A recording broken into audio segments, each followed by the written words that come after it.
saya ingin bergeser ke apa yang sudah kita lakukan dalam rangka bersaing dengan negara-negara lain.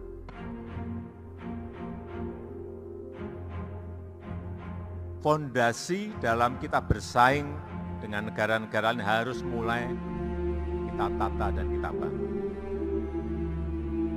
Karena ke depan bukan negara kecil, bukan negara besar mengalahkan negara kecil, bukan. Bukan negara kaya mengalahkan negara miskin, bukan. Pertarungannya adalah, kompetisinya adalah negara cepat itu akan mengalahkan negara yang lambat. Dan untuk cepat itu dibutuhkan fondasi-fondasi. Inilah yang sedang kita kerjakan. Tahun 2023 ini rankingnya mengalami kenaikan. Dari sebelumnya 43, sekarang 44, sekarang 34 rankingnya. Bahkan dalam sisi daya saing di atas Jepang. Masih di bawah Perancis tapi di atas Jepang. Bagi kita ada suatu kebanggaan tapi tetap masih tantangannya masih besar. Karena di ranking itu kita pelajari dengan adanya acara ini, kita coba lihat detailnya di mana sih problem-problem yang menjadi tantangan kita. Ya, tantangan kita ya. Banyak poin yang kurang bagus saat dia rankingnya 50 bahkan ya ke bawah dari total 64 itu adanya di teknologi, infrastruktur, education. Itu kira-kira yang menjadi catatan. Ya, kalau kita lihat memang dari sisi ekonomik ya, kondisi ekonomi kita memang relatif lebih baik dibandingkan dengan negara lainnya, ditopang oleh kondisi perekonomian domestik yang cukup kuat dan Mas. Jadi kalau kita lihat di sini kan ekonomi kita kan 50% ya ditunjang oleh konsumsi rumah tangga, kemudian ada investasi dan sebagainya. Nah, konsumsi rumah tangga yang terjaga inilah yang menurut saya menjadi salah satu faktor di mana ini bisa meningkatkan daya saing gitu. Artinya dari perekonomian domestik kita bisa lihat ini memberikan daya saing yang cukup bagus bagi Indonesia. Infrastruktur. Ini mungkin baru akan terasa nanti 5 tahun atau 10 tahun yang akan datang. Tidak bisa instan kita rasakan sekarang. Tetapi begitu kita berkompetisi dengan negara-negara lain, kalau infrastruktur kita, kalau stok infrastruktur kita baik, akan kelihatan kita bisa bersaing atau tidak bisa bersaing. Inilah fondasi kita untuk nanti berkompetisi dengan negara-negara lain.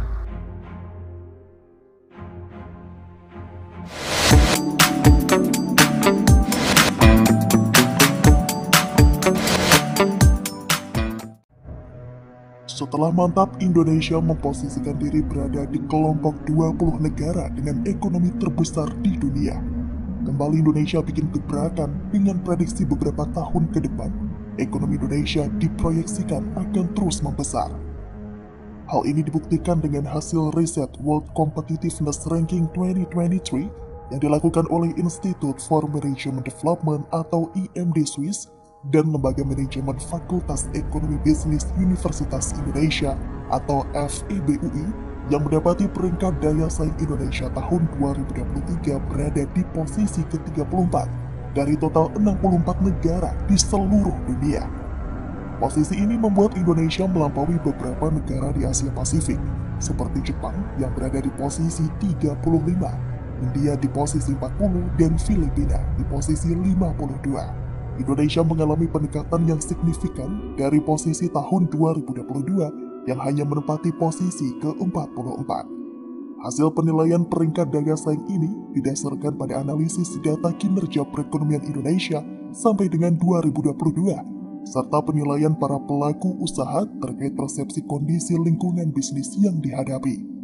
Sementara metode penilaian daya saing didasarkan dari penilaian 4 komponen, yakni kinerja perekonomian, efisiensi pemerintahan, efisiensi bisnis, dan infrastruktur.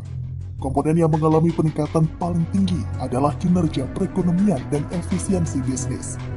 Peringkat kinerja perekonomian mengalami kenaikan dari yang sebelumnya berada di posisi 42 menjadi 29 di 2023 naik sebesar 13 peringkat.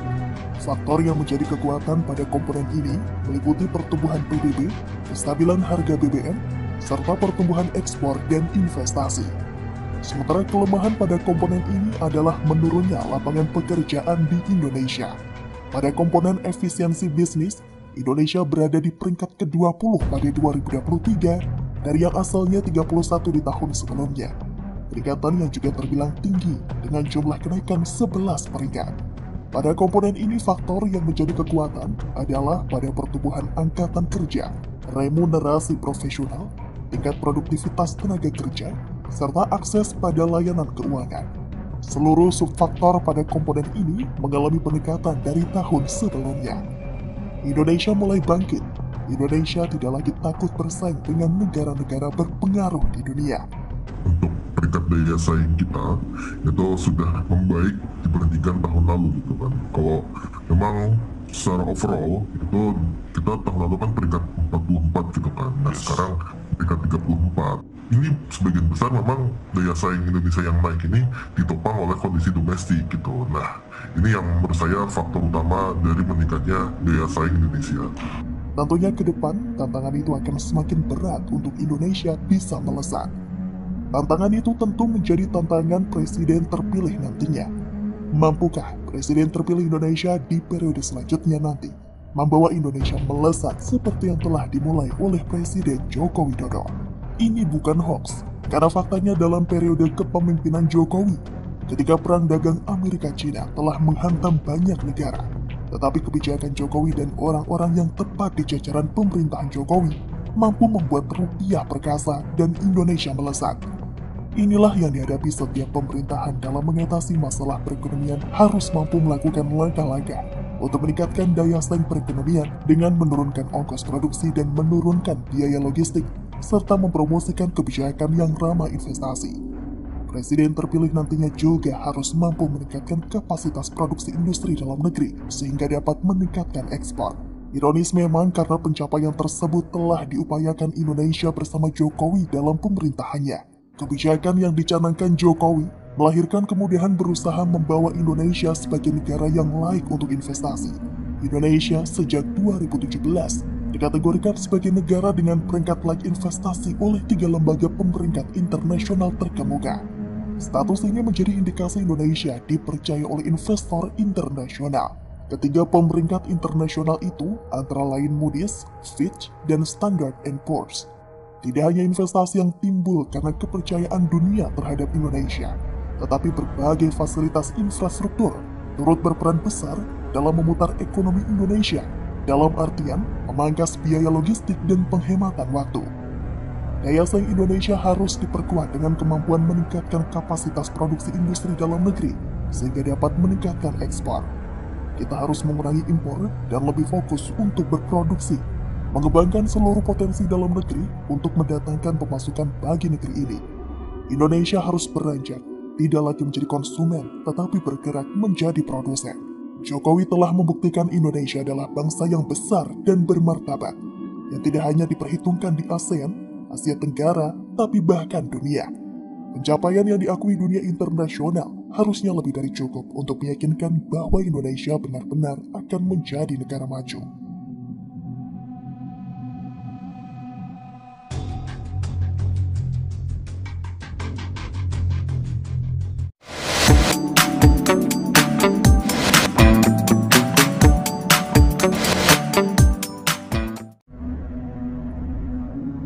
Keberanian Indonesia membuka sentra ekonomi baru membuat Indonesia memiliki proyek terbesar di dunia. Mega proyek itu yang akan menjadikan Indonesia negara maju dan modern adalah Ibu Kota Negara atau IKN Nusantara. Saat ini berbagai kegiatan pembangunan di kawasan IKN Nusantara terus berlangsung, di mana per awal Agustus ini progres pembangunannya sudah mencapai 38%. Semua progres pembangunan yang tengah dilakukan masih on track, sehingga pembangunan dapat selesai sesuai dengan rencana.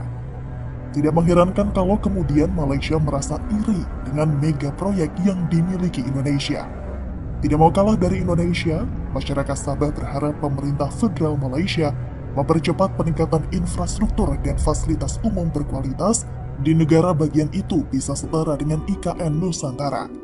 Upaya peningkatan infrastruktur dan fasilitas umum dinilai penting bagi Sabah untuk meraup limpahan ekonomi yang besar dari Ibu Kota Nusantara atau IKN. Sebab Sabah adalah kawasan yang pertumbuhan ekonomi paling lambat dan tingkat kemiskinan tertinggi di Malaysia. Jika Malaysia ternyata hanya ingin meraup limpahan ekonomi dari dibangunnya IKN di Pulau Kalimantan, tentu kita tidak boleh tinggal diam. Sebagai proyek terbesar di dunia, IKN harus menjadi wadah untuk putra-putri bangsa turut andil untuk memajukan dunia melalui Indonesia. Mega proyek ini adalah milik Indonesia, maka harus dikuasai oleh ide-ide dan kerja anak bangsa. Bangsa ini tak ingin kembali ke kondisi tertinggal dari negara-negara tetangga. Indonesia di bawah kepemimpinan Jokowi ingin mengembalikan kejayaan yang dulu pernah terjadi. Untuk itulah Jokowi getol membangun infrastruktur, sumber daya manusia, hingga iklim investasi. Selain itu, pembangunan IKN adalah salah satu jalan mengembalikan kejayaan Indonesia yang terenggut zaman. IKN Nusantara nantinya akan jadi kota percontohan nasional karena merupakan forest city pertama di dunia. Karena di dalam kota pada masa mendatang melingkupi areal 250.000 hektar, akan terdapat hutan lindung sekitar 65 hektar. Pembangunannya konon menggunakan sistem teknologi maju, sehingga mampu menyelesaikan persoalan kekurangan air, labilitas geologis, jaminan keamanan, keindahan, dan kenyamanan. Kota ini akan menerapkan sistem transportasi massal modern ramah lingkungan dan menggunakan energi terbarukan secara masif.